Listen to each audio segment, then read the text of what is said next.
Movie 1986 में शुरू होती है जब एक लड़का लेस डैनियल जो सांपों से डरता है, उसके डर को निकालने के लिए उसे एक समारोह में ले जाया जाता है। जब उसे अपने पिता को एक सांप देना होता है, उसके पिता सांप को हाथ में ले लेते हैं तो सांप उनको काट लेता है, जहां काटने से कुछ ही देर में उसके पिता की मृत्यु हो जाती है। 20 साल के बाद भी लेस के डर की वजह से उसके पिता की मृत्यु के जिम्मेदार वो खुद को मानता है, जिसका उसे बहुत अफसोस होता है। उसका बड़ा भाई डफ उसे डरपोक कहकर चिढ़ाता है।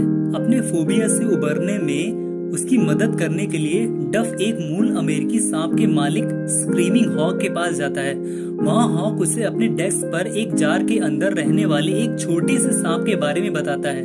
अंटेका नाम का एक सांप जो कि एक प्राचीन सांप है जो बड़े पैमाने पर बढ़ता है और जिसकी प्रजातियों ने अतीत में कई हॉक जनजातियों को मार डाला था। हॉक जनजाति सभी अंटेका सांपों को मार देती है, पर उनमें से एक अंटेका सांप बच जाता है और इसलिए अंटेका अपनी तरह का आखिरी है। डफ को सांप के बारे में 3 नियम बताए जाते हैं कि इसे जार से बाहर न निकलने दें, इसे कुछ भी जीवित न खाने दें और कभी भी सांप के दिल से न डरें। मौका देखकर डफ उसे चुरा लेता है। घर पर डफ से वो सांप का जार गलती से गिरकर टूट जाता है। तभी लेस देखता है कि वो सांप दुगने आकार का हो गया है। लेस डफ को बताता है, पर डफ उसकी बात का विश्वास नहीं करता है। रात को जब सब सो रहे होते हैं तो उनकी पालतू बिल्ली को वो सांप खा जाता है और उसे खाते ही अपने आकार से 20 गुना बड़ा हो जाता है। उसके बाद वो सांप चिकन कॉप में घुसकर सारी मुर्गियों को खा जाता है, जिनमें से एक मुर्गी बच जाती है।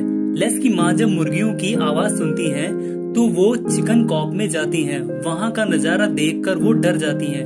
डफ भी बहुत डर जाता है। डफ उस सांप को कैसे मारा जाए ये जानने के लिए हिक एक्सटर्मिनेटरों के पास जाता है। वो बताते हैं अगर वो सांप अपने पूरे आकार तक नहीं पहुँचा है तो उसके सिर में छुरा घोंपकर उसे मारा जा सकता है, और डफ ऐसा ही करता है। और डफ को लगता है कि वो मर गया है और उसे जमीन में दफना देता है, पर अगली रात को वो फिर से जीवित हो जाता है। वो डफ को और उनके कुत्ते को अंटेका खा जाता है। लेस के ज्यादा शराब पी लेने की वजह से एक लंबी रात के बाद घर पहुंचता है, सिर्फ उस जगह को खोजने के लिए जहां तोड़फोड़ की गई है। लेस अपनी प्रेमिका जो कि पुलिस अधिकारी है को बुलाता है। लेस बताता है कि उसे लगता है कि उसका परिवार मर चुका है, तो बो को लेस के ऊपर शक हो जाता है कि उसने ही अपने परिवार को मारा होगा और वो उसे गिरफ्तार कर लेता है। जंगल में एक परिवार छुट्टी मनाने के लिए जाते हैं जहां अंटेका सांप उनको खा जाता है। तभी एरिन वहां आती है और उस घटना का निरीक्षण करती है। वहां की हालत देखकर एरिन लेस की कहानी पर विश्वास करने लगती है, लेकिन बो को अभी भी शक रहता है। एरिन जंगल के और अंदर जाती है तो आगे जाकर उसे सांप की खाल मिलती है जो कि ये दिखाती है कि वो अभी भी बढ़ रहा है। एरिन लेस की जेल से भागने में मदद करती है और वो दोनों अंटेका के बारे में जानने के लिए स्क्रीमिंग हॉक से मिलने जाते हैं।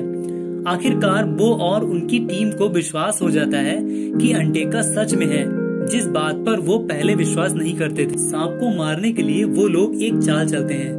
लेस, एरिन और स्क्रीमिंग हॉक सभी मिलकर अंटेका का पता लगाने निकलते हैं। अंटेका जो अब 21 मीटर लंबा हो चुका है, वो काउंटी मेले में जाता है जहां वो पहले एक कपल को और 3 पत्थरबाजों को मार देता है। अंटेका सांप मेले में सबके ऊपर हमला कर देता है। तीनों पार्क में रास्ते में एक छोटी लड़की को फंसा हुआ देखते हैं। एरिन उसको बचाने की कोशिश करती है, लेकिन वो सांप एरिन को निगल जाता है। तभी एरिन लेस को अपने वॉकी टॉकी की सहायता से बुलाती है। तभी लेस एरिन को बचाने के लिए अंटेका सांप के पेट के अंदर जाता है, उसे अंदर से मारने के लिए, क्योंकि उसे अंदर से ही मारा जा सकता है, बाहर से नहीं। तभी वो सांप हॉक को खाने के लिए उसकी ओर बढ़ता है, लेकिन वो उसे मारे उससे पहले वह चिल्लाता है और फर्श पर गिर जाता है। लेस सांप की छाती को फाड़ कर बाहर निकलता है और अंटेका सांप का दिल भी निकाल लाता है। उसके बाद वो एरिन को बाहर निकालते हैं। उसके सब लोग बाहर निकलते हैं, जिसके बाद कुछ महीनों में लेस और एरिन शादी कर लेते हैं और लेस भी अपने फोबिया पर काबू पा चुका होता है। Thank you for the watching.